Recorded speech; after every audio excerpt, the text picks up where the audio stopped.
বোমা পচা গন্ধ আইতেছে কেন খাওন থেকে? কই আমার নাকে তো লাগতেছে না। আসলে আম্মা আপনার নাকটা না পছন্দ করে ধরছে, এই জন্য আপনার লাগতেছে এরকম গন্ধ। আমার নাকে পছন্দ ধরে নাই, এই খাওয়ারই তো পচা। বোমা তুমি কেমনে আমার এই পচা খাবার দিলা? হ্যাঁ, তোমার একটু খারাপ লাগে না, লজ্জা করে না? দেখেন আম্মা, এইগুলা নিয়ে পেছাল করার সময় আমার নাই। আপনার পোলায় আমার ফোন করছিল, কইছে এই বাড়ি যে দলিলটা আছে সেই দলিলটা আমার কাছে দিয়ে দিতে। আপনার বয়স হচ্ছে না, কোন সময় কি হয়ে যায়। আমার রিয়াজ যে কইছে, আমার রিয়াজ কোনোদিন এই কথা কইতে পারে না। আচ্ছা ঠিক আছে, রিয়াজ যখন ফোন করবো আমার লগে কথা কয় দি, ওই যদি কয় দলিল দিয়া দিতে তোমারে, আমি দলিল দিয়া দেব। আপনি কিন্তু বেশি কথা কইতেছেন। কোন আপনি দলিল আমারে দিবেন কি দিবেন না? অন্তত পয়সা খাবার দিতেছে, এরপরে কিন্তু হেটাও দেবো না। রিজিকের মালিক আল্লাহ, যদি আমার ভাগ্যে এই পচা খাউন থাকে, আমি এইটা খাইলাই সন্তুষ্টি আদায় করব। তুমি এখন আমার সামনে দিয়া যাও, আমি তোমারে না জানা পর্যন্ত দলিল দিব না। যাও। তার মানে আপনি আমার দলিল দিবেন না? বললাম না না। আমিও দেখতে চাই আপনি পচা বাসি খাইয়া কতদিন টিকতে পারেন, কতদিন বাইচা থাকেন। আব্বা। কিরে আশা, তোরা কেমন আছো? আসসালামু আলাইকুম আব্বা। ওয়ালাইকুম আসসালাম। সুমিত, ওই দেখে দেখা রাইছে। আপনি কেমন আছেন আব্বা? শরীরটা ভালো? এই আছি আর কি, কোন রকম পাইছে আছি। কেন তোমার আবার কি হলো? কাশিটা কি ভালো হয় নাই এখনো? না। আপা কেমন আছো? দুলা ভাই কেমন আছেন? আসি। এই তোর চোখ এরকম ফুলা কেন? কি হয়েছে? তোরা তো এই সময় বাড়িতে আস না। না মানে আসলে আব্বা হয়েছেটা কি, আমি কইতেছি। আব্বা, ভাইজান আমার আর আসারে বাড়ি থেকে বাইর করে দিছে।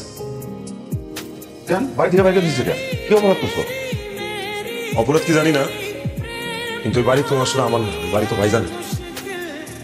ভাইজান নিজের টাকা দিয়ে বাড়ি করছে। আরে ওই তোমার ভাইজান করছে তাতে কি হয়েছে? ওই বাড়ির জমিতে তো তোমারও ভাগ আছে। আমি তো এই কথাটাই কইছিলাম যে আপনার বাড়ি আপনি ভাইঙ্গা লয়ে যান। তারপরে কই কি রফিক তোর বউরে সামলা। ঠিক আছে, চিন্তা করিস না, আমি কালকে চেয়ারম্যানের কাছে যাবো এটার বিচার নিতে। না না আব্বা, আব্বা আমি এইসব ঝামেলা চাই না। ঠিক আছে, তোমরা না চাইলে তো আর কিছু করার নাই, কিন্তু তোমার ভাই যে এত বড় একটা অন্যায় করলো, তোমার মা কিছু করলো না? আম্মা তো আম্মাই, আম্মা তো চলে ভাইজানের পয়সা। আম্মা কি আর ওষুধপত্র কম লাগে কও? আমরা তো আর তারে কিছু দিতে পারি না, আর সে বড় ভাইজানের কথার উপরে কোনো কথা বলতে পারে না। তোমার লেগে খুবই দুঃখ লাগে, দুইটা ভাই একসাথে থাকতে পারো। সব দোষী ভাবি আর ভাবির মায়ের। এরা দুইজনে মিলা কুটনামি কইরা ভাইজানের কাছে উল্টাপাল্টা কথা বলে এইসব ঝামেলাগুলা করছে। আশা আসলে মানুষের অনুপস্থিতিতে মানুষ নিয়ে কথা বলতে হবে, বাদ দাও না এইসব।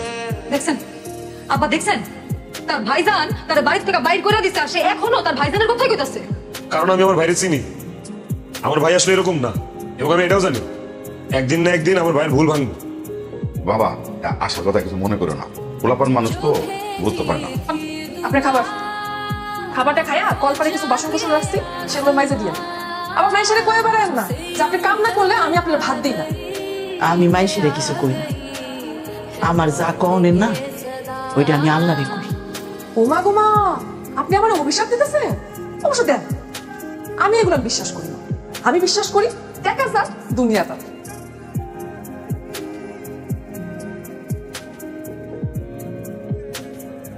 বোমা পচা গন্ধ আইতেছে কেন খাওন থেকে? কই আমার নাকে তো লাগতেছে না। আসলে আম্মা আপনার নাকটা না পছন্দ করে ধরছে, এই জন্য আপনার লাগতেছে এরকম গন্ধ। আমার নাকে পছন্দ ধরে নাই, এই খাওয়ারই তো পচা। বোমা তুমি কেমনে আমার এই পচা খাবার দিলা? হ্যাঁ, তোমার একটু খারাপ লাগে না, লজ্জা করে না?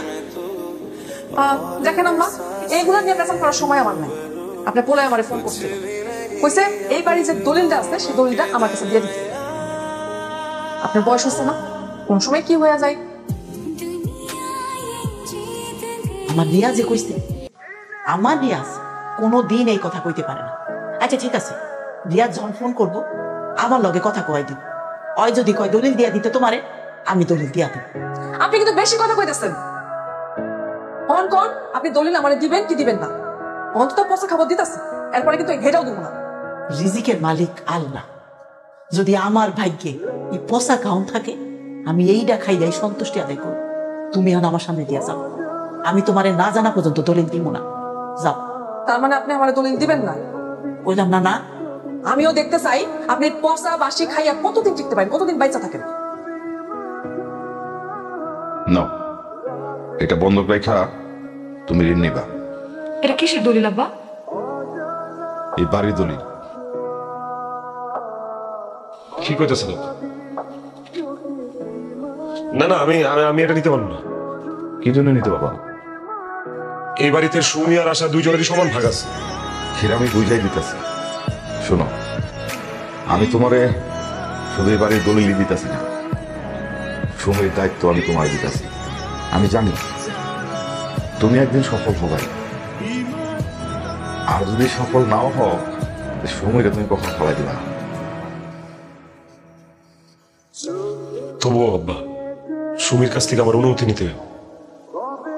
আপনার মতামতই আমার মতামত, আর আপনি তো কইলেনি। আর আশা তুমি? আমি কই কি, দলিলটা তুমি নাও, তোমার মনের স্বপ্নটা তুমি পূরণ করো, আর তোমার যে জিদটা ওটা কামে লাগাও। তুমিও নিতে কইতেছো? আমি কিন্তু সেই দিনের কথাটা বলি নাই, যেদিন তোমারে আর আমারে ভাইজান বাড়ির থেকে বাইর করে দিছিল। শোনো বাবা, তুমি পরিশ্রমী করলাম, আমার বিশ্বাস তুমি সফল হবা, তুমি অনেক বড় বাইক না।